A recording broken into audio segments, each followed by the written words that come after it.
ha. Kasi ang mantika at ang asukal, yun ang preservative. Ang pampaalis naman sa lansa ng ating alamang is ang sili at ang bawang. Okay.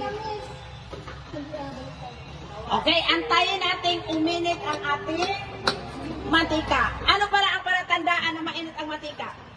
Uusok na. Uusok na. Uusok. Ano pa? Kumukulo-kulo. Ano pa? Burik-burik. Burik-burik.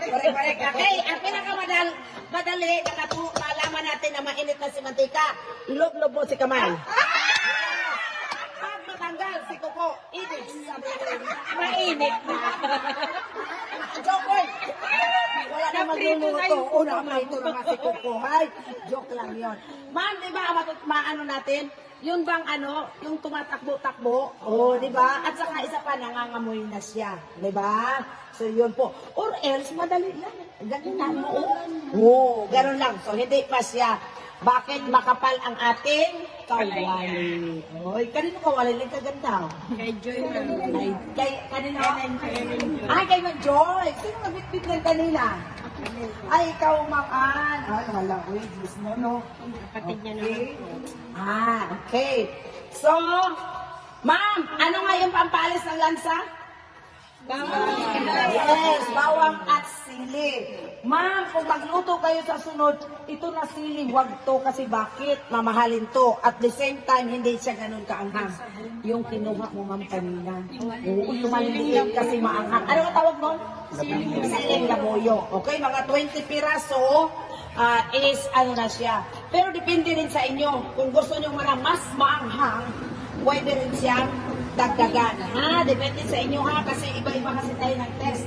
Okay? Kaya yung itong asukal, hindi ko muna pinaubos kasi baka mamaya ang iba mas gusto niya ng mas maalat-alat. Okay? So, mamaya mag-test na lang tayo. Dadagdag natin. Okay?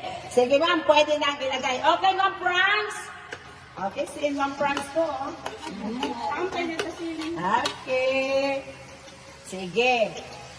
Igisa natin, antayin natin mag-light brown. Okay, nandito pala ang ating anuhan.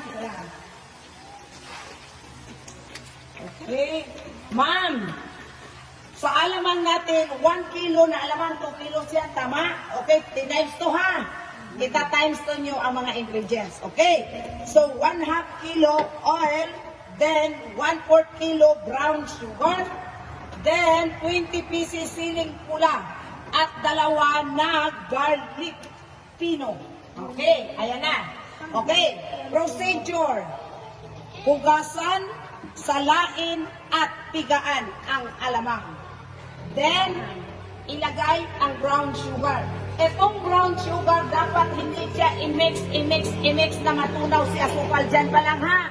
Kasi may tendency na papait ang ating alamang. Ha? So yun na nga, kaya ginanong ko si Ma'am Franz na huwag na kasi matutunaw si matika, si asukal. Okay? Then, pagkatapos ma'am, hiwain si sili at si bawang, ayan na, di ba? Okay, ng pino. Then, igisa una ang bawang. Antayin mag-light brown. Pag light brown na, saka natin ilagay si sili. Okay?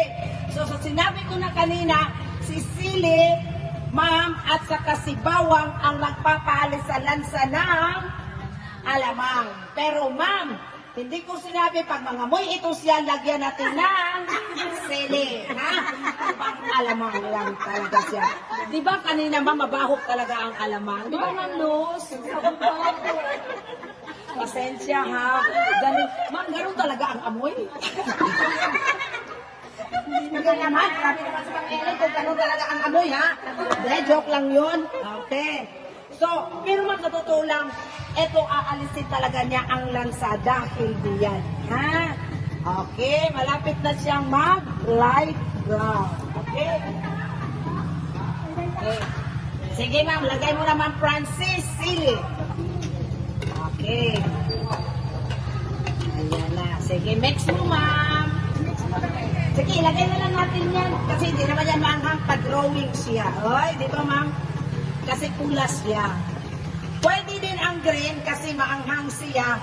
Pero mas maganda ang pula. Ha? Kasi kasing kulay ng ano natin, ng alamang natin. Okay. Pagka golden brown na nila, ma'am, saka pa lang natin ilagay ang ating alamang. Ha? Kung golden brown na sila. Okay, para hindi pa masyadong puti, ma'am ba? Hindi masyadong siyang halata. Ha? Saka natin ilalagay yung alamang. Dapat ba nakalutang sa mantika? Of course, kasi ang mantika, yun ang preservative. Yes. Ang mantika at saka si brown sugar ang preservative. Ha? Okay. Sige. Pag nagpula-pula naman, pula-pula na, hindi pa. Okay, sige. Antayin natin, ma'am. Golden brown. Saka natin ilagay ang ating sili. Ay, ang sili ang alamang.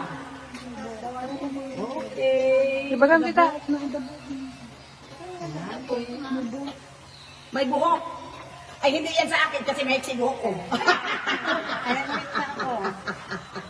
Oo, yun nga, bro.